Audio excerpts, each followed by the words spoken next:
Good morning, one and all. My name is Ram Tirupati, Government Degree College, Manugur, Department of Commerce. ఈరోజు మనం చెప్పుకునే పాఠ్యాంశము సంయోగం. అసలు సంయోగం అంటే అర్థం ఏంటంటే ఒకే తరహా వ్యాపారం చేస్తున్న రెండు కానీ అంతకంటే ఎక్కువ కంపెనీలు తమ మధ్య ఉన్న పోటీని నివారించటానికి అవి తమంతట తాము పరిసమాప్తి చెంది వాటి వ్యాపారాన్ని వశపరుచుకోవడానికి ఒక నూతన కంపెనీ ఏర్పడితే అది సంయోగం అవుతుంది. అంటే రెండు లేదా అంతకంటే ఎక్కువ కంపెనీలు కలిసిపోయి ఒక కొత్త పేరుతో కొత్త కంపెనీగా ఏర్పడటాన్ని సంయోగం అని అంటాం. ఒకవేళ సంలీనం అయితే అంటే ఒక నడుస్తున్న కంపెనీ తనంతట తానుగా తన వ్యాపారాన్ని రద్దు చేసుకుని మరి ఒక నడుస్తున్న కంపెనీతో కలిపివేయడాన్ని ఏమంటారంటే సంలీనం అంటారు. అంటే ఒక పెద్ద కంపెనీ చిన్న కంపెనీ వ్యాపారాన్ని కొనుగోలు చేసి తనలో కలిపి వేసుకోవడానికి సంలీనం అంటారు. అంటే సంలీనం రెండు కంపెనీలు కూడా పాత కంపెనీలు అయ్యింది, కొత్త కంపెనీ అనేది ఏమీ ఉండటానికి అవకాశం లేదు. అంటే సంయోగానికి కానీ సంలీనానికి కానీ మనం ఏం చేయాలంటే అంటే వాటి యొక్క వ్యత్యాసాన్ని చూసినట్టు అంటే సంయోగానికి మరియు సంలీనానికి మధ్య వ్యత్యాసాన్ని మనం చూసినట్టయితే నెంబర్ 1 ఏముంటుందంటే ఇందులో లిక్విడేషన్ అనే ఉంటుంది. అంటే సంయోగంలో రెండు లేదా అంతకంటే ఎక్కువ కంపెనీలు పరిసమాప్తి చెందుతాయి. సంలీనంలో ఒకటి లేదా అంతకంటే ఎక్కువ కంపెనీలు పరిసమాప్తి చెందుతాయి. అంటే సంయోగంలోనైతేనేమో రెండు కానీ అంతకంటే ఎక్కువ కంపెనీలు పరిసమాప్తి చెందుతాయి. సంలీనం అయితే ఒకటి అంతకంటే ఎక్కువ కంపెనీలు పరిసమాప్తి చెందడానికి అవకాశం ఏర్పడుతుంది. అలానే స్థాపనలో సంయోగం అమ్మకపు కంపెనీల వ్యాపారాన్ని కొనుగోలు చేయడానికి ఏంటంటే ఒక కొత్త కంపెనీ స్థాపించబడుతుంది. సంలీనంలో పరిసమాప్తి చెందుతున్న కంపెనీ వ్యాపారమును తీసుకొనుటకు ఒక కొత్త కంపెనీ స్థాపించడానికి స్థాపన అనేది జరగదు. అంటే కొనుగోలు కంపెనీ పాత కంపెనీయే. అలానే కంపెనీలో సైజుతో సంబంధం అని ఉండదు. అంటే సంలీనం అయినప్పుడు కంపెనీ స్థాపనలో అమ్మకం కంపెనీ కానీ కొనుగోలు కంపెనీ ఇది పెద్దది చిన్నదని కాకుండా రెండు కంపెనీలు కలిపి వ్యాపార వ్యవహారాల్ని కొనసాగిస్తుంటాయి. అయితే ఈ సంయోగం కానీ సంయోగం కానీ ఫస్ట్ మనకేం కావాలంటే అసలు కొనుగోలు ప్రతిఫలం అంటే అమ్ముడుపోతున్న కంపెనీ కానీ లేకపోతే కొన్న కంపెనీ కానీ ఏ విధంగా అంటే ఫస్ట్ కొనుగోలు ప్రతిఫలం అంటే ప్రతి కంపెనీ కూడా అంటే బదిలీ కాబడే కంపెనీ యొక్క వ్యాపారాన్ని కొనుగోలు చేసినందుకు లేక నికరాస్తులను స్వీకరించినందుకు కొనుగోలు చేయి కంపెనీ వారు చెల్లించే మొత్తాన్ని ఏమంటారంటే కొనుగోలు ప్రతిఫలం అంటారు. అంటే కొనుగోలు ప్రతిఫలం అంటే బదిలీ కాబడే కంపెనీ యొక్క వ్యాపారమును కొనుగోలు చేసినందుకు మరియు నికర ఆస్తులను స్వీకరించినందుకు గాను కొనుగోలు చేయి కంపెనీ వారు చెల్లించే మొత్తాన్ని ఏమంటామంటే మనం కొనుగోలు ప్రతిఫలం అంటాం. అంటే అకౌంటింగ్ స్టాండర్డ్ 14లో మనకి 3:9 ప్రకారం ఏముంటుందంటే సంయోగానికి చెల్లించే ప్రతిఫలం అంటే ఆ అర్థం ఏంటంటే బదిలీ కాబడే కంపెనీ వారికి కొనుగోలు చేయి కంపెనీ వారు జారీ చేయవలసిన మొత్తాన్ని వాటాలు కానీ సెక్యూరిటీలు కానీ నగదు కానీ ఆస్తి రూపంలో చేసిన చెల్లింపుల మొత్తాన్ని ఏమంటారంటే కొనుగోలు ప్రతిఫలం అనడానికి అవకాశం అనేది ఉంటుంది. అంటే కొనుగోలు ప్రతిఫలం చెల్లించే పద్ధతులు ఉన్నాయి మనకి. అంటే కొనుగోలు ప్రతిఫలం అనేది 4 రకాలుగా చెల్లిస్తారు. 1 ఏకమొత్త పద్ధతి, 2 నికర చెల్లింపుల పద్ధతి, 3 నికరాస్తుల పద్ధతి, 4 వాటా. మనకి ఎగ్జామ్లో ఒక్కసారి ఏమంటాడంటే కొనుగోలు ప్రతిఫలం అనగానే అంటే కొనుగోలు ప్రతిఫలం అనగానేమి కొనుగోలు ప్రతిఫలం లెక్కించే పద్ధతులు రాయండి. అంటే కొనుగోలు ప్రతిఫలం అంటే ఇందాక మీకు చెప్పింది రాయాలి. కొనుగోలు ప్రతిఫలం అంటే ఆ కొనుగోలు ప్రతిఫలం చెల్లించే పద్ధతులు ఎన్ని రకాలంటే 4 రకాలు. అందులో 1 ఏకమొత్త పద్ధతి, 2 నికరాస్తుల పద్ధతి, 3 నికర చెల్లింపుల పద్ధతి, వాటా మార్పు. అంటే ఫస్ట్ ఏకమొత్త పద్ధతి. అంటే ఏకమొత్త పద్ధతి అంటే ఇది చాలా సూక్ష్మమైన పద్ధతి అని కూడా అంటారు. ఇందులో ఏం చేస్తారంటే కొనుగోలు ప్రతిఫలమును ఏకమొత్తంగా చెల్లించటం అనేది జరుగుతుంది. అంటే మన సపోజ్ ఎగ్జాంపుల్ ఏమైనా వాడి దగ్గర ₹1,00,000 బిల్డింగ్ భవనం కొట్టడం అనుకోండి, అంటే ₹1,00,000 ఒకే విధంగా చెల్లించేస్తాం. అంటే ఆస్తులు ఎంత తీసుకుంటున్నాను, నీకు అప్పులు నీకు ఎంత కడుతున్నాను, అంటే నువ్వు నాకు ఏమి ఇస్తున్నావు, నీకు నేను ఇస్తున్నాను. అంటే ఉదాహరణకు మనం రాయాలంటే ఏనే వాడి నుంచి మనం ఒక ₹10,00,000 భవనం ఒప్పుకున్నాం అనుకోండి, అంటే ₹10,00,000 ఇచ్చి మన ఆ భవనాన్ని తీసుకున్నట్లయితే దాన్ని ఏమంటారంటే ఏక మొత్త పద్ధతి. దాన్ని మనం గుత్త పద్ధతి అంటాం. అంటే ఎంతైతే ఒప్పుకున్నావో అంత ఆ వ్యక్తికి మనం చెల్లించేదాన్ని ఏమంటారంటే ఏక మొత్త పద్ధతి కింద మనం చూపుతాం. రెండవది నికర చెల్లింపు. అంటే నికర చెల్లింపుల పద్ధతి అంటతోనే మనం ఏం చేయాలంటే, అంటే ఈ పద్ధతిలో అంటే బదిలీ కాబడే కంపెనీ వాటాదారులకు ఏం చేయాలంటే వాటాలు కానీ ఇతర సెక్యూరిటీలు కానీ నగదు రూపంలో చెల్లింపు చేయాలి. మొత్తాన్ని ఏమంటారంటే కొనుగోలు చేయి ప్రతిఫలం కనుక్కోవడం అనేది జరుగుతుంది. అంటే నగదు నికర చెల్లింపులు అంటే మనం ఎంతకి ఎంత ఇస్తున్నాం, ఏమేమి ఇస్తున్నాం అనే దాన్ని ఏమంటారంటే నికర చెల్లింపులు పద్ధతి. అంటే అకౌంటింగ్ స్టాండర్డ్ 14 ప్రకారం వాటాదారు చెల్లింపులు ఏం చేస్తే కొనుగోలు ప్రతిఫలంగా అవుతాయి. అంటే వాటాదారుడు ఎంతైతే చెల్లిస్తాడో దాన్నే కొనుగోలు ప్రతిఫలంగా అవుతుంది. అంటే ఈ కొనుగోలు ప్రతిఫలం డిబెంచర్లదారులకు చేయి చెల్లింపులు కానీ, అంటే కొనుగోలు ప్రతిఫలం ఏం చేస్తుందంటే డిబెంచర్లదారులకు ఏమైనా చెల్లిస్తే అందులో చేర్చడానికి అవకాశం లేదు. అంటే అప్పు మనం చెల్లిస్తే అందులో లెక్కల్లో ఉంటుంది కానీ కొనుగోలు ప్రతిఫలం చూపడానికి లేదు. అయితే ఈ చెల్లింపులను మనం ఏం చేయాలంటే కొనుగోలు ప్రతిఫలం చేర్చినట్లయితే, అంటే ఒకవేళ కొనుగోలు ప్రతిఫలంలో మనం చేసినట్లయితే బదిలీ చేయు కంపెనీ యొక్క పుస్తకాలు ముగించినప్పుడు సమస్యలనే ఎదురవుతాయి. ఇలాంటి సమస్యలను తొలగించడానికి ఏం చేస్తామంటే బదిలీ చేయు కంపెనీలో మనం డిబెంచర్లను అప్పు పత్రంలోకి విడిగా చూపడానికి అవకాశం అనేది ఏర్పడుతుంది. అంటే కొనుగోలు కంపెనీ జారీ చేసిన వాటాలను కొనుగోలు పద్ధతిలో తప్పనిసరిగా మార్కెట్ విలువ ప్రకారమే కట్టాలి. అంటే ఆస్తులను కలిపి పద్ధతిలో సమ విలువకు మాత్రమే విలువ కట్టాల్సిన పరిస్థితి ఏర్పడుతుంది. అంటే ఇలాంటి కొనుగోలు ప్రతిఫలం లెక్కించేటప్పుడు మనం ఏం చేయాలంటే కొన్ని అంశాలను కూడా పరిగణలోకి తీసుకోవాల్సిన పరిస్థితి అని ఏర్పడుతుంది. ఇది నికర చెల్లింపు పద్ధతి.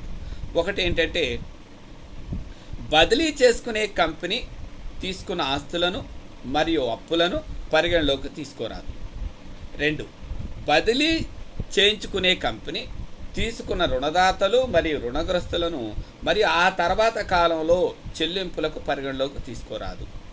3, బదిలీ కాబడే కంపెనీ యొక్క వాటాదారులకు బదిలీ చేయించుకునే కంపెనీ నగదు మరియు వాటాల రూపంలో చేసే చెల్లింపులను కొనుగోలుదారు ప్రతిఫలంగా తీసుకోవలసి ఉంటుంది.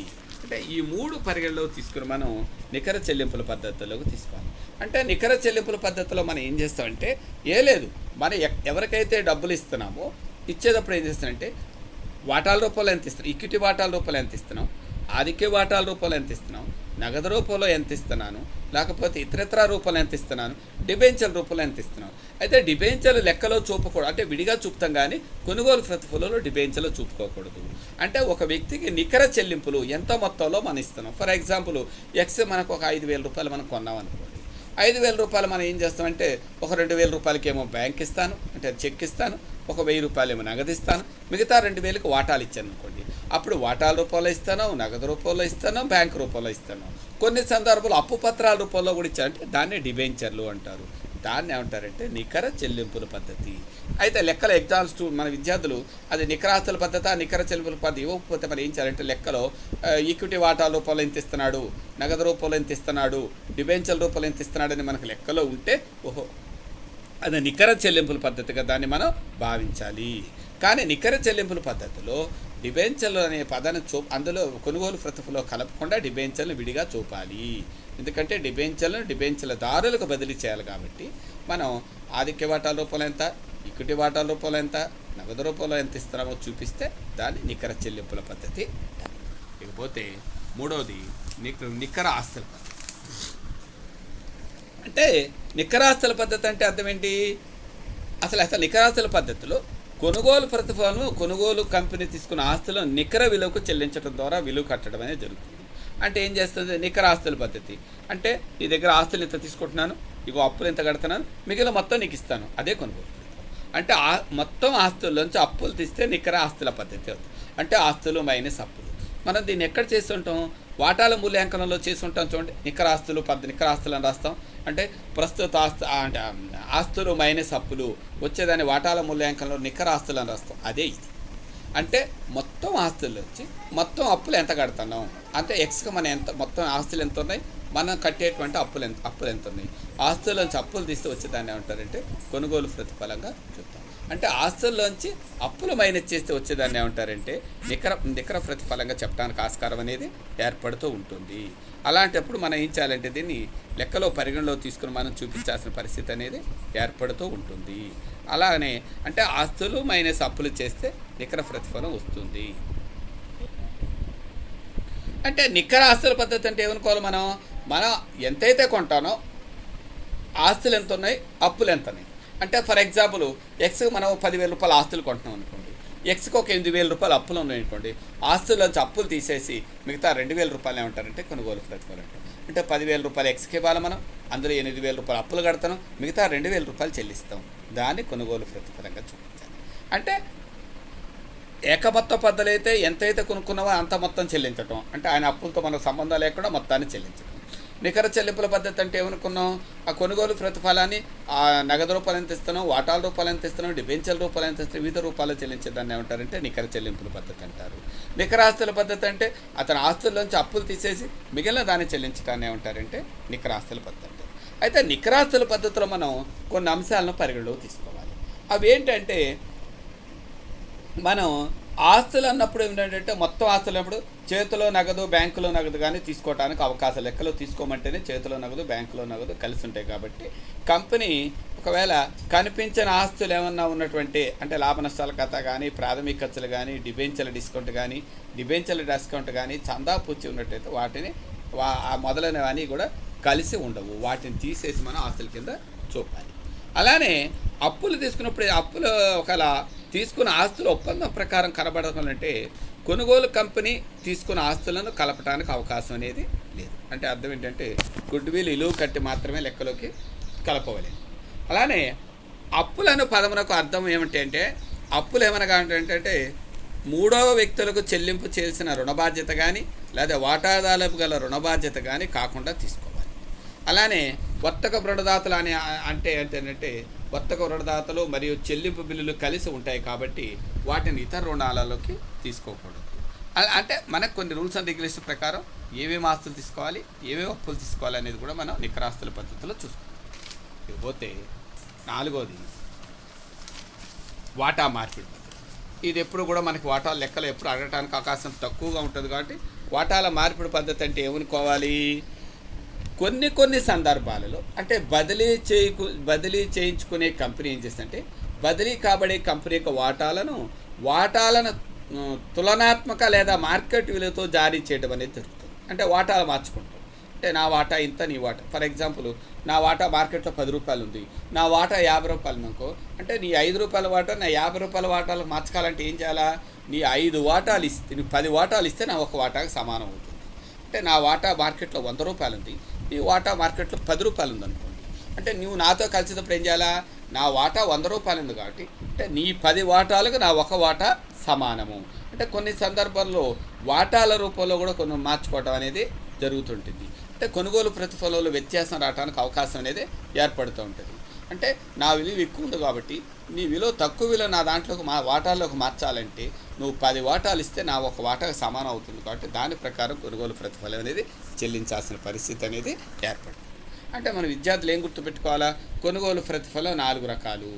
1 ఏకమొత్త పద్ధతి, 2 నికర చెల్లింపుల పద్ధతి, 3 నికరాస్తుల పద్ధతి, 4 మార్పిడి పద్ధతి అని రాసి దీని ఒక్కో దాని గురించి ఏకమొత్త పద్ధతి అంటే ఏంటో రాయాలి, నికర చెల్లింపుల పద్ధతి అంటే ఏంటో రాయాలి, దాంట్లో మినహాయింపులు ఏమైనా ఉంటే రాయాలి, నికరాస్తుల పద్ధతి రాయాలి, దాంట్లో మినహాయింపులు ఉంటే ఏంటో రాయాలి, వాటా మార్పిడి పద్ధతి అంటే ఏంటో రాయాలి, దాంట్లో మినహాయింపులు అంటే రాయాలి. రాసిన తర్వాత ఒకవేళ వీటికి చిట్టా పద్ధతులు కూడా ఉన్నాయి. చిట్టా పద్ధతుల ద్వారా మాత్రమే మన లెక్క చేయడానికి అవకాశం ఉంటుంది.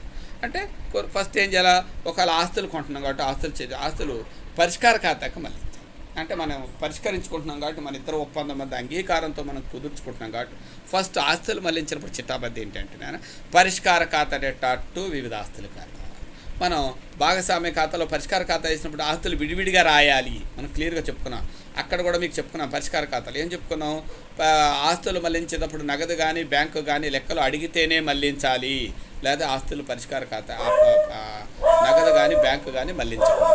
కాబట్టి మనం ఏం చేసుకోవాలా, పరిష్కార ఖాతా డెటా టు వివిధ ఆస్తులు ఖాతా అంటే కింద నోట్లో చూపించుండనా, ఆస్తప్పుల పట్టికలో అప్పుల వైపు కనబడే కృత్రిమ ఆస్తులైనటువంటి ప్రాథమిక ఖర్చులు, వాటా డిబెంచర్లు, జారీపై డిస్కౌంట్, లాభ నష్టాల ఖాతా, చందా పూర్తి మొదలైన వాటిని పరిష్కార ఖాతాకు మళ్లించకూడదు. అంటే నగదు బ్యాంక్ కూడా మళ్లించవచ్చు, కానీ అడిగితే వీటిని మాత్రం మళ్లించకూడదు. ఏంటవి? ఒకటి ప్రారంభ ఖర్చు, 2 వాటాలు, డిబెంచర్ల జారీ, లాభ నష్టాల ఖాతా డెబిట్ బిల్, చందా పూచీలు, పరిష్కార ఖర్చులు పరిష్కార ఖాతాకు మళ్లించు. కొనుగోలు కంపెనీ, అమ్ముడు కంపెనీలు నగదు బ్యాంకు నుంచి తీసుకోకపోతే వాటిని పరిష్కార ఖాతాకు మళ్లించరాదు. ఇందాలు చెప్పాను, ఇందాలేదు లెక్కలో వాడు అడగకపోతే నగదు బ్యాంకు కూడా పరిష్కార ఖాతాకు మళ్లించు. అంటే ఫస్ట్ చిట్టాబద్దు మనం ఏం చేయాలి, పరిష్కార ఖాతా డెటా టు వివిధ ఆస్తుల ఖాతా, అదే మనం రాయాల్సినటువంటి ఫస్ట్ చిట్టా. రెండోది అప్పుల పరిష్కార ఖాతాకు మళ్లించాలి. అంటే వివిధ అప్పుల ఖాతా డెటా టు పరిష్కార ఖాతా. అప్పులంటే బయట అప్పులు మాత్రమే, అంటే రుణదాతల ఖాతా డేటా, చెల్లింపుల ఖాతా డేటా, పని కోసం ఏర్పాటు ఖాతా డేటా. ఇందాక మన భాగస్వామ్యం రద్దులో కానీ దివాలా ఏవైతే పరిష్కార ఖాతా అప్పులు మళ్ళిస్తామో అలాంటి అప్పులు మాత్రమే తీసుకోవాలి. అంటే కొనుగోలు కంపెనీ రిజర్వ్ ఇక్కడ క్లియర్గా ఇచ్చారు చూడన్నాను. ఏమన్నాడు, మూలధనం, సంచిత లాభాలు, లాభ నష్ట ఖాతా, సాధారణ రిజర్వ్, మూలధన రిజర్వ్ వీటిని మళ్లించకూడదు. ఓన్లీ ప్రస్తుత అప్పులు మాత్రమే కొనుగోలు ప్రతిఫలానికి మళ్ళించాలి. అంటే వివిధ అప్పుల ఖాతా డేటా టు పరిష్కార ఖాతా.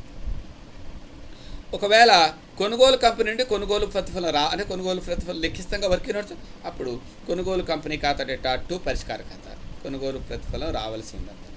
ఒకవేళ కొనుగోలు ప్రతిఫలం ఏ రూపంలో వచ్చింది, వాటాల ఖాతా డేటా, డిబెంచర్ల ఖాతా డేటా, బ్యాంక్ ఖాతా డేటా టు కొనుగోలు. ఇందాక చెప్పాను, నికరాస్తుల పద్ధత, నికర చెల్లింపుల పద్ధత. నికరాస్తుల పద్ధతి అంటే వివిధ అంటే కొనుగోలు కంపెనీ ఖాతా డేటా అంటే వాటాల ఖాతా డేటా టు కొనుగోలు కంపెనీ రాస్తాను. నికర చెల్లింపుల పద్ధతులు ఇందాక మీకు ఏం చెప్పాను, నగదు రూపంలో చెల్లించవచ్చు, వాటాల రూపంలో చెల్లించు, డిబెంచర్ల రూపంలో చెల్లించవచ్చు. కాబట్టి అప్పుడు చిట్టాపద్దు ఏ రాస్తాం, కొనుగోలు కంపెనీ వాటాల ఖాతా డేటా, డిబెంచర్ల ఖాతా డేటా, బ్యాంక్ ఖాతా డేటా టు వ్యాపార కొనుగోలు ఖాతా కొనుగోలు ప్రతిఫలం వివిధ రూపాల్లో చెల్లి. ఒకవేళ పరిష్కార ఖర్చులు ఉన్నాయనుకోండి, దాన్ని లిక్విడేషన్ ఖర్చులు అంటాం. పరిష్కార ఖాతా డేటా టు బ్యాంక్ ఖాతా, లేదా పరిష్కార ఖాతా డేటా టు నగదు ఖాతాను రాసుకోవచ్చు, లేదా బ్యాంక్ ఖాతాను రాసుకోవచ్చు. అంటే ఒకవేళ కొనుగోలు కంపెనీ అయితే కొనుగోలు కంపెనీ ఖాతా డేటా టు బ్యాంక్, లిక్విడేషన్ కోసం కొనుగోలు కంపెనీ భరించినట్టయితే రెండు. అంటే మన కొన్న కంపెనీ ఒక్కోసారి పరిస్థితి, ఒక్కోసారి అమ్ముడు పోయే కంపెనీ పరిస్థితి, అప్పుడు చిట్టవరు బ్యాంక్ ఖాతా డేటా టు కొనుగోలు కంపెనీ ఖాతా.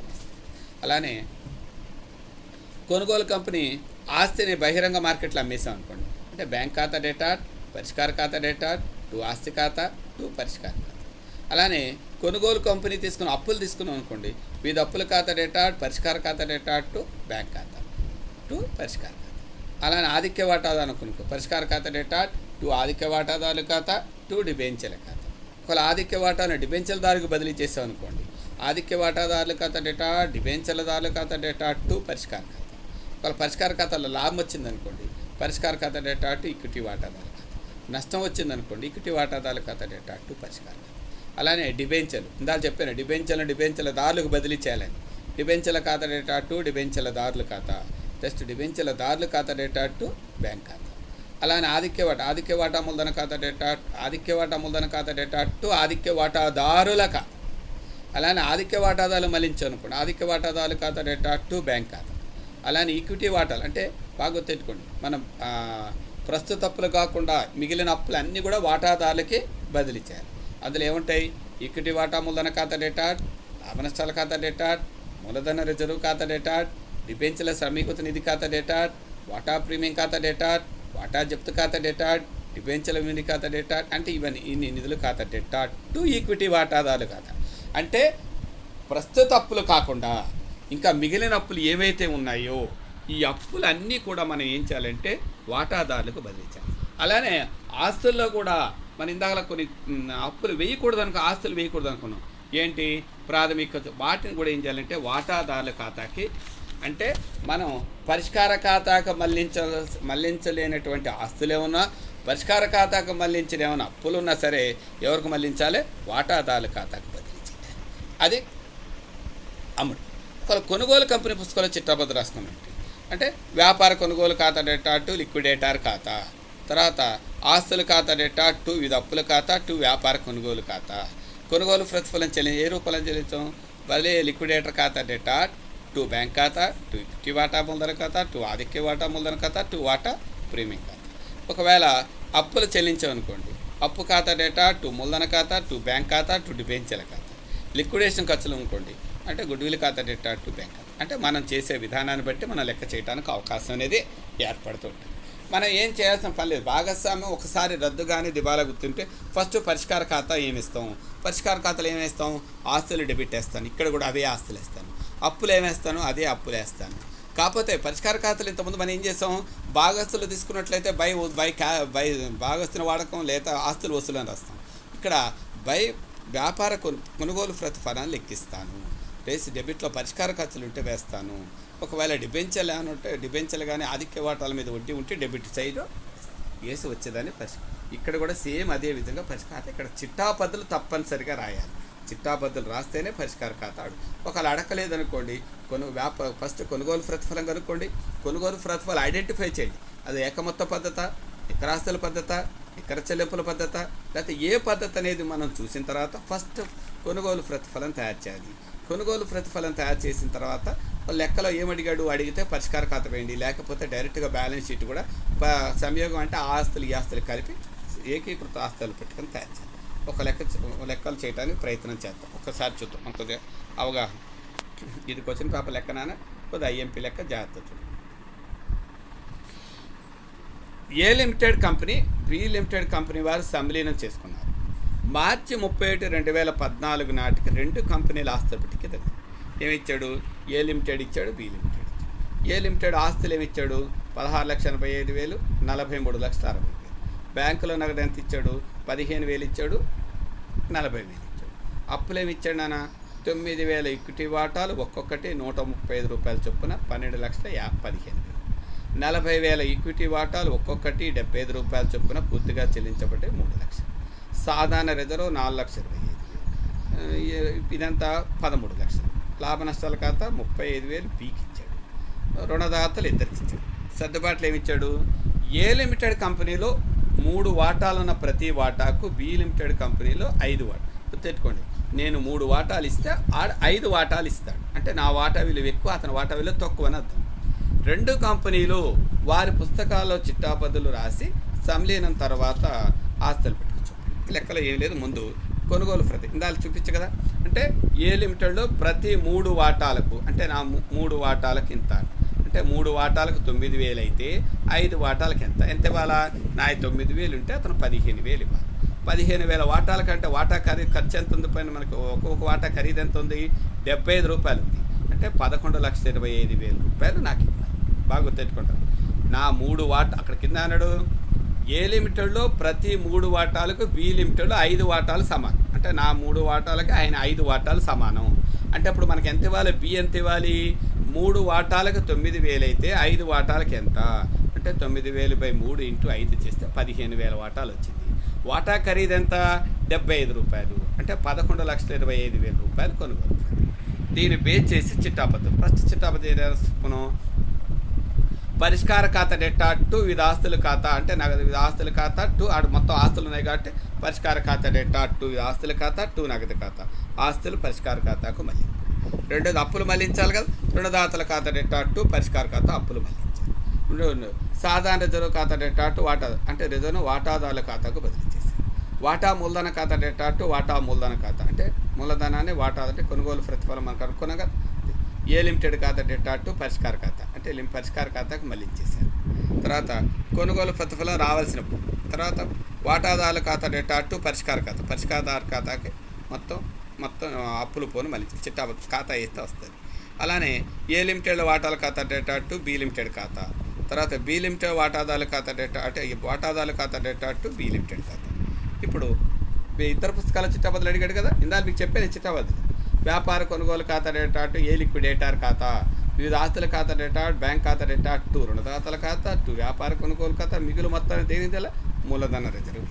ఇప్పుడు మీకు దీన్ని బేస్ చేసి వాడు ఏమన్నాడంటే ఆస్తులు పెట్టి కడిగి. ఆస్తులు పెట్టి చూడండి, ఫస్ట్ ఆస్తులు, ఏ ఆస్తులు బి ఆస్తులు కలిపేయండి. బ్యాంకులో నగదు, ఏ ఆస్తి బి ఆస్తి కలిపేయండి. ఇక్కడ మనం బాగా గుర్తెట్టుకోండి, ఏ కంపెనీ కొనదో వారి మూలధనం మాత్రమే వేయాలి. మనం ఏం చేస్తాం, మొత్తం మన వాటాలు ఆ వాటాలు కలిపి ₹55, వాటా ఖరీదు ఎంత, ₹75 ఇస్తాం. మన దగ్గర రిజర్వ్ మిగులు ఎంత ఉంది, మనది 13 లక్షలు ఉంది. సాధారణ రిజర్వ్ మన దగ్గర ఎంత ఉంది, 35,000 ఉంది. లాభ నష్టాల ఖాతా అంటే ఇద్దరు కలిపి ఎంత ఉంది? 5,15,000. అంటే మన మూలధన రిజర్వ్ అంటే రుణదాతలు, ఇద్దరు రుణదాతలు కలిపితే అంటే మొత్తం కలిపితే 61. ఇది క్వశ్చన్ పేపర్ లెక్క నాన్న, మీరు 1-2 సార్లు చూడండి. ఈ లెక్క చూస్తే చాలా ఎంపీ లెక్క మనకి కొద్దిగా జాగ్రత్తగా చేస్తే రావడానికి అవకాశం. అంటే ఇక్కడ చూడండి, సాధారణ రిజర్వు అంటే మొత్తం ఎంత వేసాను? ఇది మాత్రం వేసాను. లాభ నష్టాల ఖాతా 35. రుణదాతలు అన్నప్పుడు 2 కలిపేశాను. ఇప్పుడు ఏం చేశానంటే బి లిమిటెడ్ ఏ లిమిటెడ్ కొంది కాబట్టి 9,000 వాటాల కల్లా ఎంతైనా అక్కడ 15,000 వాటాలు. 15 ఇంటూ ఒక్కొక్క వాటా ఖరీదు ఎంత? 75 రూపాయలు చొప్పున కాబట్టి 75 రూపాయలు కలిపి వేశాను. కలిపి వేయబట్టే మనకి బ్యాలెన్స్ షీట్ అనేది తయారు. ఇది క్వశ్చన్ పేపర్ లెక్కన ఐఎంపీ లెక్క 1-2 సార్లు చెయ్యండి, చదివితే చిట్టాపద్దులు రాయండి. చిట్టాపద్దుల ఆధారంగా ఆవజా ఖాతాలు వేయండి. ఆవజా ఖాతాలు వేసినప్పుడు ఏమైనా ఒక బ్యాలెన్స్ షీట్ అడిగాడు కాబట్టి డైరెక్ట్ ఏకైక బ్యాలెన్స్ షీట్ అనేది వేశాను. ఇంకో లెక్క చెప్పడానికి ప్రయత్నం. ఇది కూడా కొద్దిగా ఐఎంపీ లెక్కనైనా చూడండి. మూన్ కంపెనీ స్టార్ కంపెనీ సంయోగం కావడానికి అంగీకరించారు. అంటే మూన్ కంపెనీ స్టార్ కంపెనీని 2 కలిసి కొత్త కంపెనీ ప్లానెట్ అనే కంపెనీని ఏర్పరిచారు. అంటే మూన్ కంపెనీ స్టార్ కంపెనీ 2 ఉన్నాయి. ఈ 2 కలిసిపోయి ఏ కంపెనీని ఏర్పాటు చేస్తున్నాయి? ప్లానెట్ అనే కంపెనీని ఏర్పాటు చేస్తారు. ఈ ప్లానెట్ కంపెనీని ఏర్పాటు చేసేటప్పుడు వాళ్ళు ఏమన్నాడు? మూన్ కంపెనీ ఆస్తులు ఇచ్చాడు, స్టార్ కంపెనీ ఆస్తులు ఇచ్చాడు. అంటే మూన్ కంపెనీ ఆస్తులు, ప్లానెట్ కంపెనీ అప్పులు ఇచ్చాడు. కింద ఏమన్నాడు? ఈ కంపెనీలకు ఒక్కొక్క దానికి చెల్లించాల్సిన మొత్తాన్ని క్రింది విధంగా లెక్కగట్టి, అంటే మనకి ఇందాక చెప్పాను, ఇది గుర్తుపట్టే విధానం రావాలి. అది ఏకమొత్తం పద్ధత, నికరాస్తుల పద్ధత, లేకపోతే నికర చెల్లింపుల పద్ధత, లేకపోతే మార్పు పద్ధత. ఇక్కడ ఆస్తులు అప్పులు ఇచ్చాడు కాబట్టి దీన్ని ఏమంటారంటే నికరాస్తుల పద్ధతి. ఏ సర్దుబాటు? నికరాస్తుల పద్ధతి సూత్రం ఏం చెప్పుకున్నాం? వివిధ ఆస్తులు మైనస్ వివిధ అప్పులు. ఆస్తుల్లో అప్పులు తీస్తే కొనుగోలు ప్రతిఫలం వస్తుంది. ఇక్కడ ఆస్తులు అన్నాడు కాబట్టి నా ఆస్తులు మొత్తం తీసుకుందాం. అంటే 1,13,000. అప్పులు ఇందాలు ఏం చెప్పాను? బయట ప్రస్తుత అప్పులు మాత్రమే. ప్రస్తుత అప్పులు ఏమేమి ఉంటాయి అనుకున్నాం? రుణదాతలు, చెల్లింపు బిల్లులు ఉంటాయి. అంటే వాటి పని కోసం ఏర్పాటు ఉంటుంది. ఇక్కడ ప్రస్తుత అప్పులు ఎంత ఉన్నాయి? మన దగ్గర 8 రుణదాతలు 8,000 ఉన్నాయి. అంటే 1,13,000 నుంచి 8,000 తీసేయండి. అంటే కొనుగోలు ప్రతిఫలం చేసే చూడండి. నికరాస్తుల కొనుగోలు ప్రతిఫలం 3 కంపెనీ 2 కంపెనీలు ఒకేసారి చూపించాను. ఏం చేశాను? ఆస్తులు మొత్తం 1,13,000, అందులోంచి అప్పులు ఎంత ఉన్నాయి? రుణదాతలు ఒకటేనే కదా, ఆస్తుల్లోంచి అప్పులు తీస్తే 1,05,000 ఏమయ్యే. మూన్ కొనుగోలు ప్రతిఫలం, స్టార్ కొనుగోలు ప్రతిఫలంలో ఆస్తుల్లోంచి అప్పులు తీస్తే స్టార్ కొనుగోలు. అంటే కొనుగోలు ప్రతిఫలం నికరాస్తుల పద్ధతి అన్నప్పుడు ఆస్తులు మైనస్ అప్పులు చేస్తే నికరాస్తుల పద్ధతి అవుతుంది. దీన్ని బేస్ చేసి ఏమి అడిగాడు? చిట్టాపద్ధతులు ఇందాకలే. అంటే కొనుగోలు కంపెనీ చిట్టాలు అడిగాడు. కొనుగోలు కంపెనీ ఖాతా data to moon company liquidator ఖాతా టు స్టార్ కంపెనీ లిక్విడేటర్ ఖాతా. అంటే కొనుగోలు ప్రతిఫలం చెల్లించాల్సింది. ఏ రూపంలో చెల్లించాం మనం? యంత్రాల ఖాతా డేటా అంటే వివిధ ఆస్తుల ఖాతా డేటా టు రుణదాతల ఖాతా టు వ్యాపారం. అంటే భూమి భవనాల ఖాతా డేటా, ప్లాంట్ యంత్రాల ఖాతా డేటా, పేటెంట్ల ఖాతా డేటా, స్టాక్ ఖాతా డేటా. అంటే కలిపే చూడండి దానికి. అంటే వివిధ ఆస్తుల ఖాతా డేటా టు వివిధ అప్పుల ఖాతా టు వ్యాపార కొనుగోలు ఖాతా. అదే కొనుగోలు ప్రతిఫలం మొత్తం మూలధన వాటాల రూపంలో చెల్లించగలరు. ఇప్పుడు దీన్ని బేస్ చేసి మనం ఏం చేశానంటే బ్యాలెన్స్ షీట్ చూపించాను. అధీకృత మూలధన లెక్కలోకి రాదు కాబట్టి అండర్లైన్ చేశాను. మొత్తం 16,000 వాటాలు, ఇద్దరు 2 మూలధనాలు కలిపితే 1,65,000. అప్పులు ఎంత ఉన్నాయంటే 8,000 అంటే 8,000, స్టార్ ఏమో 5,000. మొత్తం ఎంతనా? 13,000. ఆస్తులు అప్పులు కలిపి మనం ఏం చేశానంటే అలానే ఆస్తులతో భవనాలు కలిసి పని కాదు. మూన్ కంపెనీ స్టార్ కంపెనీ పైన మాత్రం ఏం చేస్తాను? ఇది ప్లానెట్ కంపెనీ. అంటే మూన్ కంపెనీ స్టార్ కంపెనీ కలిపి కొత్త కంపెనీని ఏర్పాటు చేస్తున్నాయి. అదే కంపెనీ ప్లానెట్ కంపెనీ. ప్లానెట్ కంపెనీలో చిట్టాబద్దులు రాశాను. ప్లానెట్ కంపెనీ ఏం చేశాను? భూమి భవనాలు Moon company Star company, plant యంత్రాలు మూన్ కంపెనీ స్టార్ కంపెనీ, పేటెంట్లు మూన్ కంపెనీ స్టార్ కంపెనీ. ప్రస్తుతం అలా ఆస్తులు మొత్తం కూడా కలిపి చూపించచ్చు. Stock Moon company Star. అంటే ఇదొకటి క్వశ్చన్ పేపర్ లెక్క. ఇందాక చెప్పి ఇదేమో నికర ఆస్తుల పద్ధతి. ఇందాక చేసింది కూడా మన నికరాస్తుల పద్ధతి. అంటే నికరాస్తుల పద్ధతి అంటే ఆస్తుల్లోంచి ప్రస్తుత అప్పులు తీయండి, తీస్తే కొనుగోలు ప్రతిఫలం వస్తుంది. లెక్కలు అడిగిన దాని ప్రకారం చిట్టాపద్దులు రాయండి. చిట్టాపద్దులు అడగలేదు కాబట్టి, అంటే కొనుగోలు కంపెనీలో చిట్టాపద్దులు అడిగాడు కాబట్టి ప్లానెట్ కంపెనీలో చిట్టాపద్దులు రాశాను. రాసిన తర్వాత దానికి ఆస్తులు పెట్టి తయారు చేశాను. ఇది కూడా మనకి వచ్చిన పేపర్లో ఐఎంపీ లెక్క. ఇంకో లెక్క చూద్దాం, ఇంకో లెక్క చేద్దానికి ప్రయత్నం చేద్దాం. చూడండి అని ఒక్కసారి చూడండి. ఇంకొక లెక్క తీసుకోవడానికి ప్రయత్నం చేద్దాం. ఏమిచ్చేటండి? ప్రతి ఈక్విటీ వాటాకు 30 సెప్టెంబర్ 1999 నాడు బిగ్ కంపెనీ లిమిటెడ్ వారు స్మాల్ కంపెనీ లిమిటెడ్ వారి యొక్క వ్యాపారం సంలీనం చేసుకుంటారని, అందుకు గాను వారి ఆస్తులటి విలువ గల ప్రతి ఈక్విటీ వాటాకు ₹1 గల 12 ఈక్విటీ వాటాలు జారీ చేయాలని తీర్మానించారు. సంలీనానికి అయిన ఖర్చులు ఎంత ఇచ్చాడు? ₹1,000. బిగ్ లిమిటెడ్ వారు చెల్లించారు. ఈ రెండు కంపెనీలు ఈ క్రింది విధంగా ఉన్నాయి. ఏమన్నాడు?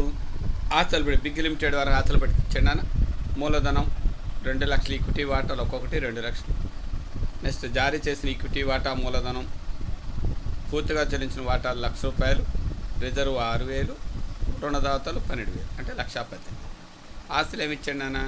గుడ్ విల్ 10,000, భవనాలు 50,000, ప్లాంట్ యంత్రాలు 30,000, సరుకు 6,000, రుణగ్రస్తులు 12,000, బ్యాంకుల నగదు 10,000, మొత్తం కలిపి 1,10,000. అలానే స్మాల్ కంపెనీ కూడా ఇచ్చాడు కదా.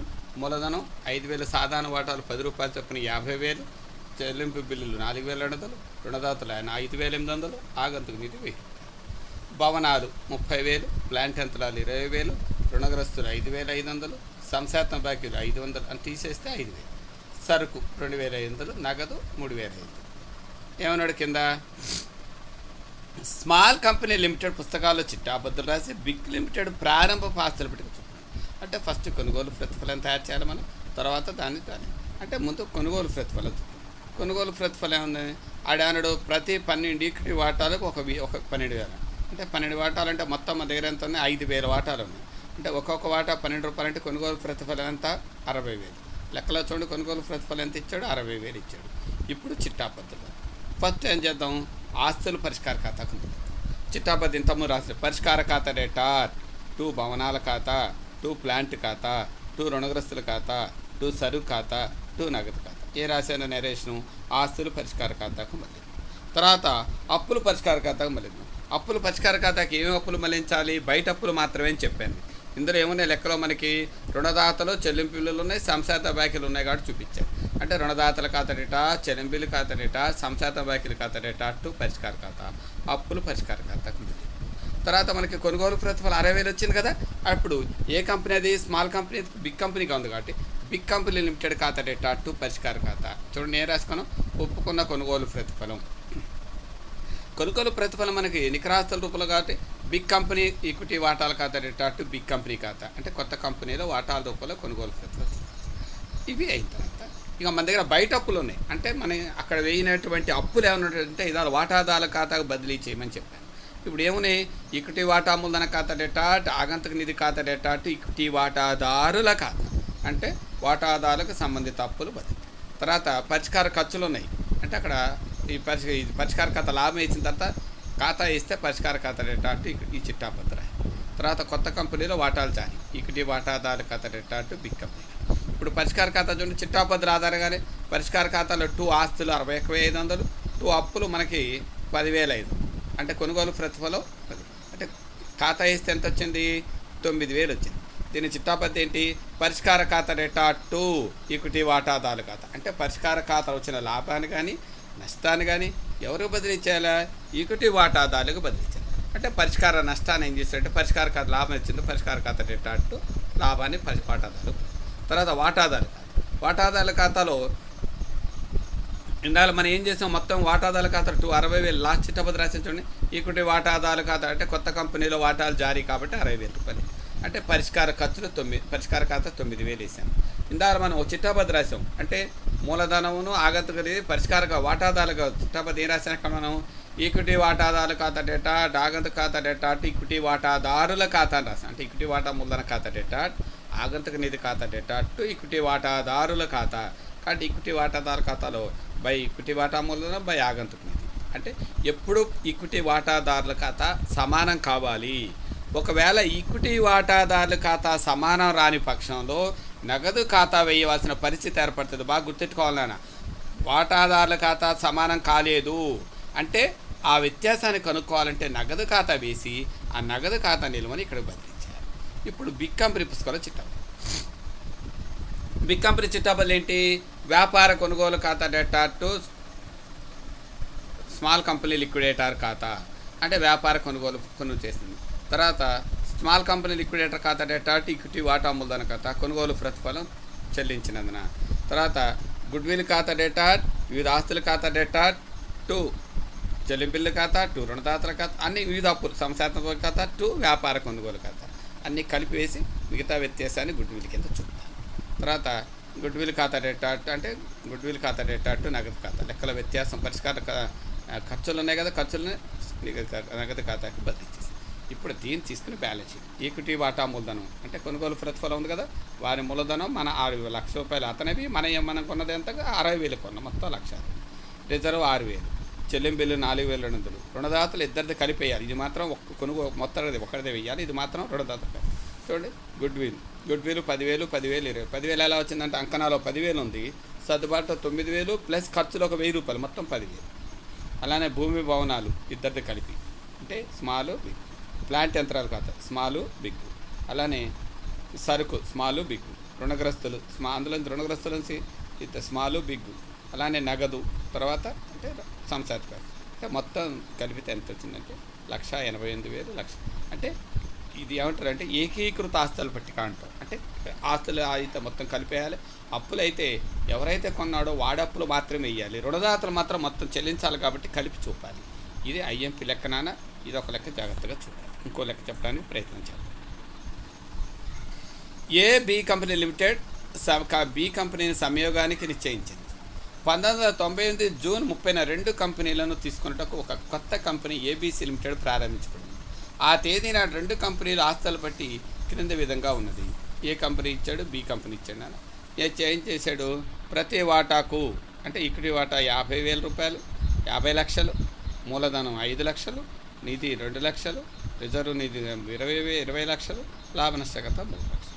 అలానే గుడ్విల్ 10 లక్షలు, భూమి భవనాలు 25 లక్షలు, ప్లాంట్ యంత్రాలు 20 లక్షలు, సరుకు 20 లక్షలు, రుణగ్రస్తులు 10 లక్షలు, బ్యాంకు నిల్వ 5 లక్షలు, మొత్తం కలిపి 90 లక్షలు 90 లక్షలు.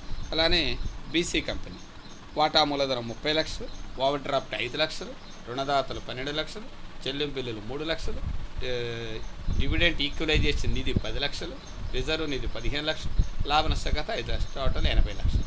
అలానే ఆస్తులు గుడ్విల్ 8 లక్షలు, భూమి భవనాలు 19 లక్షలు, ప్లాంట్ యంత్రాలు 25 లక్షలు 5 లక్షలు, పేటెంట్ ట్రేడ్ మార్కులు 5 లక్షలు 25,000, సరుకు 15 లక్షలు, రుణగ్రస్తులు 5 లక్షలు, వసూలు బిల్లులు 2 లక్షలు, నగదు 25 లక్షలు, మొత్తం ఎంత నాన్న 80 లక్షలు. అంటే ఇక్కడ 2 ఆస్తులు బట్టికి ఇచ్చాడు. దీన్ని మనం కలిపి ఏమన్నాడంటే ఏబీసీ కంపెనీ కలిపి బీసీ కంపెనీ కలిపి అంటే కంపెనీ చెల్లించిన మొత్తాన్ని ఏకమొత్తంగా లెక్క కడతారో చూపుతూ కంపెనీ లిమిటెడ్ యొక్క సమగ్రమైన ఆస్తులు పెట్టుకొని తయారు చేయాలి.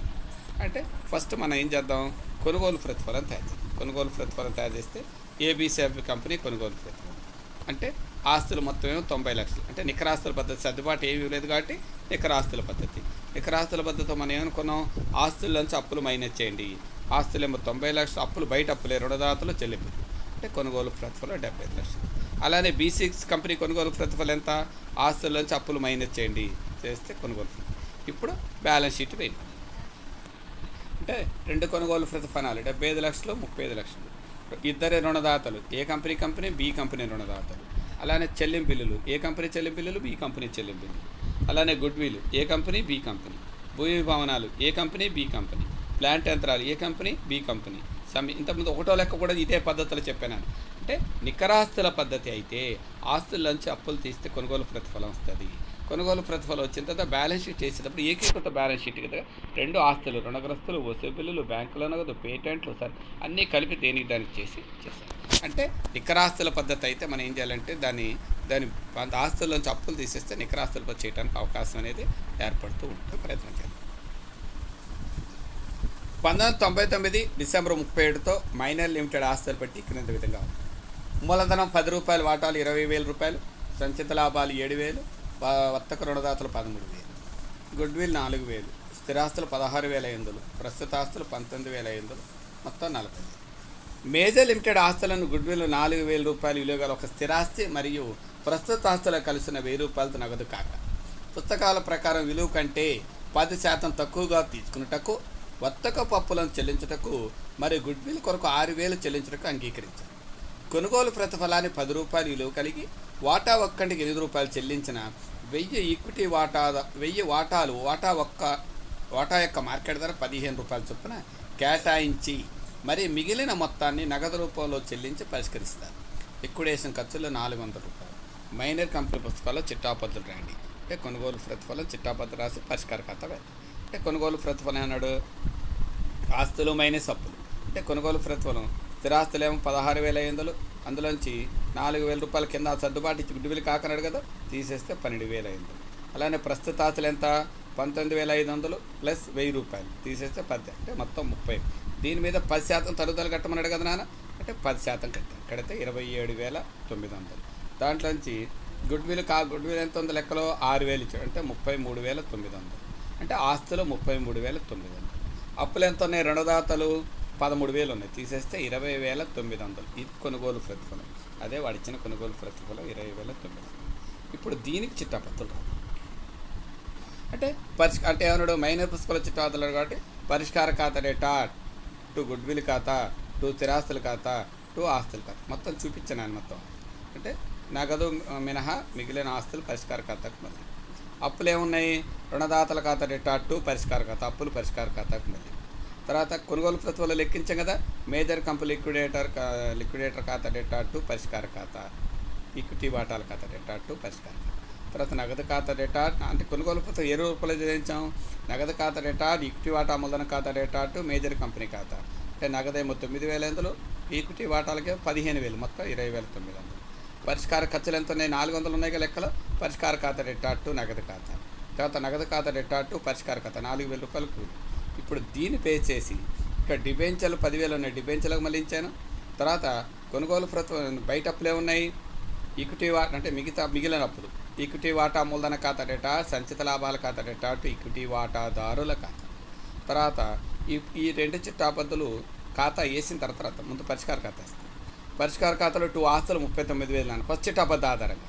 అప్పులు ఏమున్నాయి నాన్న, 3,000 ప్లస్ 30,900 అప్పులు నాన్న. నగదు ఎంత ఉంది, పరిష్కార ఖాతాకు 4,000 మళ్ళించాను. పరిష్కార ఖాతా ఖర్చులు ఎంత ఉన్నాయి, 400 మళ్ళించాను, చేస్తే 15. ఇదే ఈ చిట్టాపద్దు. అంటే ఈక్విటీ వాటాదారుల ఖాతా డేటా టు పరిష్కార ఖాతా. తర్వాత కొత్త కంపెనీలో వాటాలు ఇవ్వాలిగా మనం మిగిలిన కంపెనీలో, అంటే ఈక్విటీ వాటాదారుల ఖాతా డేటా టు ఈక్విటీ వాటాల ఖాతా, అంటే కొత్త కంపెనీలో వాటాల జారీ. దీన్ని బేస్ చేసి మనం ఏం చేసామంటే నగదు ఖాతా. అంటే నగదు ఖాతా ఎందుకు వేసానంటే లెక్కలో చూస్తే నగదు ఖాతా చూడండి సార్. నగదు ఖాతా డిబెంచర్లు అంటే సరుకు నెల 1,000 రూపాయలు, మేజర్ ఖర్చు 9,000, అంటే నగదు చిట్టాపద్దు రాశాను. అంటే పరిష్కార ఖాతాకి ఎంత అంటే 400 రూపాయలు పద్ధతి, ఆ 400 రూపాయలు కూడా ఇది అంటే నగదు ఖాతా వేసి నగదు ఖాతా నిలువని అక్కడ ఇంకొక లెక్క చెప్పడానికి ప్రయత్నం చేద్దాం చూడనా. ఇది కొద్దిగా ఐఎంపీ లెక్కే. ఎక్స్ లిమిటెడ్, వై లిమిటెడ్ ఆస్తులు కొత్తగా ప్రారంభించబడి, అంటే ఎక్స్ ఆస్తులు ఇచ్చాడు, వై ఆస్తులు ఇచ్చాడు నాన్న. మూలధనం 5 లక్షలు, 3 లక్షలు, డిబెంచర్లు 2 లక్షలు, 1,00,000 రూపాయలు, రిజర్వ్ నిధి 50,000, లాభ నష్టాల ఖాతా 30,000, 20,000, స్వాధీనాస్తి గల రుణము 50,000 డాష్, వివిధ రుణదాతలు 2,20,000, 1,30,000. అలానే వివిధ ఆస్తులు 4,80,000, 3,22,000, స్వాధీనాస్తి 2 లక్షలు, 1,00,000 రూపాయలు, పెట్టుబడులు 50,000, 20,000, రుణగ్రస్తులు 2,50,000, 1,50,000, ప్రాథమిక ఖర్చులు 20,000, 80,000. కింద అన్నాడంటే ఎక్స్ లిమిటెడ్ మరియు వై లిమిటెడ్ డిబెంచర్ల మొత్తాన్ని ఎక్స్వై లిమిటెడ్లో 6% డిబెంచర్లు జారీ చేసి చెల్లించుతారు. రెండు కంపెనీల అప్పులను తీసుకునుట మరియు ఎక్స్వై లిమిటెడ్లో 10 రూపాయలు గల ఈక్విటీ వాటాలను వాటా ఒక్కటికి 2 రూపాయల ప్రీమియంతో జారీ చేయటం. 3 సగం ప్రీమియం కొరకు సభియోగం కొరకు ఆస్తులను ఈ క్రింది విధంగా విలువ కట్టాము. ఏమిచ్చానా తిరిగి గుడ్విల్ 1,00,000 రూపాయలు, అంటే మార్కెట్ విలువ అనమాట. గుడ్విల్ 1,00,000 రూపాయలు, 75,000. ప్రస్తుత ఆస్తులు 4,10,000, 2,80,000. స్వాధీనాస్తి 2,60,000, 1,40,000. పెట్టుబడి 50 ఎక్కువ 20,000. రుణగ్రస్తులు 2,20,000. అంటే ఎక్స్వై లిమిటెడ్ పుస్తకాల్లో అవసరం చిట్టాపద్దులు రాసి చాలా పెద్ద లెక్కన ఎక్స్ పుస్తకంలో రాయాలి, వై పుస్తకంలో రాయాలి, ఎక్స్వై పుస్తకంలో కూడా రాయాలి. ఒక్కసారి చూద్దాం. ముందు కొనుగోలు ప్రతిఫలం లెక్క. కొనుగోలు ప్రతిఫలం ఎక్స్ కంపెనీ కాబట్టి ఈ ఆస్తులు చూడనా ఇవన్నీ విడివిడి కలిపాను. అంటే ఈ ఆస్తులు 1,00,000 రూపాయలు, 4,10,000, 2,60,000, అంటే ఆస్తులు మొత్తం 10,40,000. అందులోంచి అప్పులు ఎంత ఉన్నాయి, రుణదాత చూడండి 2,20,000, తాకట్టు బాకీ 50,000, డిబెంచర్లు 2,00,000, తీసేస్తే 4,70,000. అంటే ఈ మొత్తం కలిపితే 4,70,000. అందులోంచి 10 లక్షలను తీసేస్తే 5,76,000 కొనుగోలు. ఇది ఏ రూపాయలో చెల్లిస్తాం అంటే 5,76,000 డివైడెడ్ బై 12, అంటే వాటా ఖరీదు 12 రూపాయలు కాబట్టి మొత్తం 48,000 వాటాలే. 48,000 వాటాలు కొనుగోలు రూపాయలు చెల్లిస్తాం. తర్వాత రెండవది వై కంపెనీ కొనుగోలు. వై ఆస్తులు మొత్తం 6,50,000. వై అప్పులు ఎంత ఉన్నాయి నాన్న, 2,30,000 రుణదాతలు, ఇదే కొనుగోలు. వీడెంత ఉంది అంటే 4,20,000 అంటే వీడికే 35,000 వాటాలు, ఇక్కడేమో 48,000 వాటాలు. బాగా తెచ్చుకున్నాను. 38,000 45,000. ఇది ఒక్కొక్క వాటా ఖరీదు ఎంత? ₹7 చెల్లిస్తుంది. ఇప్పుడు చిట్టాబద్దులు అన్నాడంటే ఫస్ట్ చూడండి, పరిష్కార ఖాతా కంటే ముందు ఇది ఆస్తుల ఖాతా డేటా టు పరిష్కార ఖాతా, ఆస్తుల పరిష్కార ఖాతాకు మళ్ళీ రుణదాతల ఖాతా డేటా, డిబెంచర్ల ఖాతా డేటా టు పరిష్కార ఖాతా, అప్పులు పరిష్కార ఖాతాకు మళ్ళీ XY కంపెనీ ఖాతా డేటా టు పరిష్కార ఖాతా. కొనుగోలు ప్రతిఫలం వచ్చింది పైన 6,20,000 మనకి ఫస్ట్ దాంట్లో.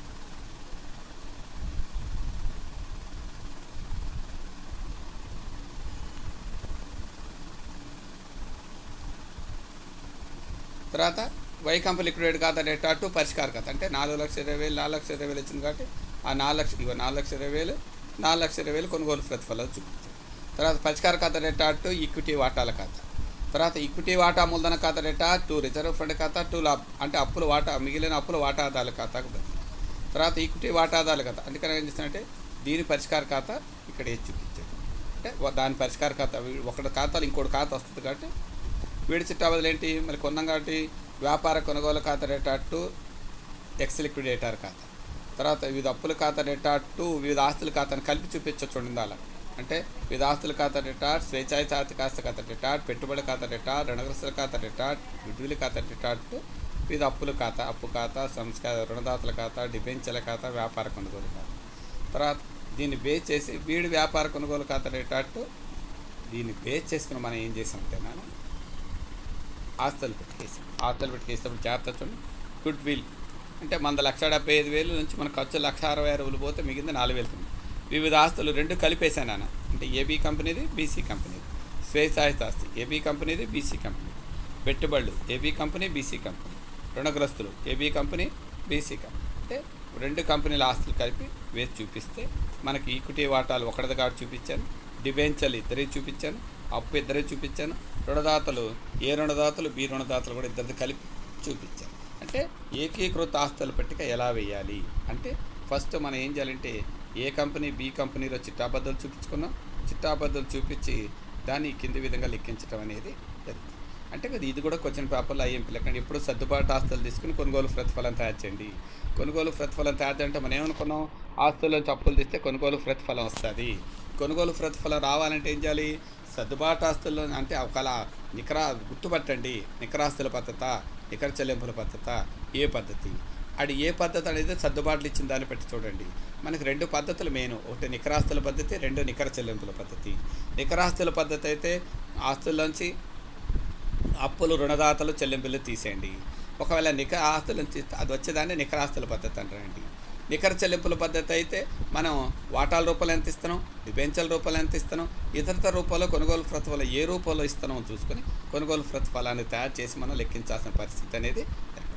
అయితే నికరాస్తుల పద్ధతి కానీ నికరాస్తుల చెల్లింపుల పద్ధతి కానీ చిట్టా పద్ధతిలో మాత్రం మార్పే ఉంటుంది. చిట్టా పద్ధతులు దానికి అనుగుణంగా చిట్టా పద్ధతులు రాసి మనం పరిష్కార ఖాతా వేసి, పరిష్కార ఖాతా తర్వాత వాటాదారుల ఖాతా వేసి, పరిష్కార ఖాతా లాభాన్ని వాటాదారులకు బదిలించాలి. వాటాదారుల ఖాతా ఎప్పుడు కూడా సమానం అవుతుంది. ఒకవేళ వాటాదారుల ఖాతా సమానం కాని పక్షంలో నగదు ఖాతా వేయడానికి ప్రయత్నం చేయండి. అప్పుడు బ్యాలెన్స్ షీట్ కొనుగోలు కంపెనీ పుస్తకంలో చిట్టాబద్దు రాసి ఆస్తుల పట్టిక రాయాలి. ఆస్తుల పట్టిక రాసి అప్పుల వైపు ఏ కంపెనీ కొంటుందో ఆ కొనుగోలు ప్రతిఫలానికి ఆ యొక్క మూలధనాన్ని కలిపి వెయ్యాలి. అప్పులు రుణదాతలు మాత్రమే అతను ఇద్దరే కలిపి వేయాలి, మిగతా అప్పులు కొనుగోలు కంపెనీ అప్పులు మాత్రమే వేయాలి. ఆస్తులు ప్రతి ఆస్తిని మన ఆస్తిని మనం కొనుక్కుంటున్నాం కాబట్టి మన ఆస్తి విలువ పెరుగుతుంది కాబట్టి ఆస్తుల విలువ పెంచుకుంటూ చూపాలి. చూపితే మనం చేయడానికి అవకాశం అనేది ఈజీగా ఉండడానికి అవకాశం అనేది ఏర్పడుతుంది.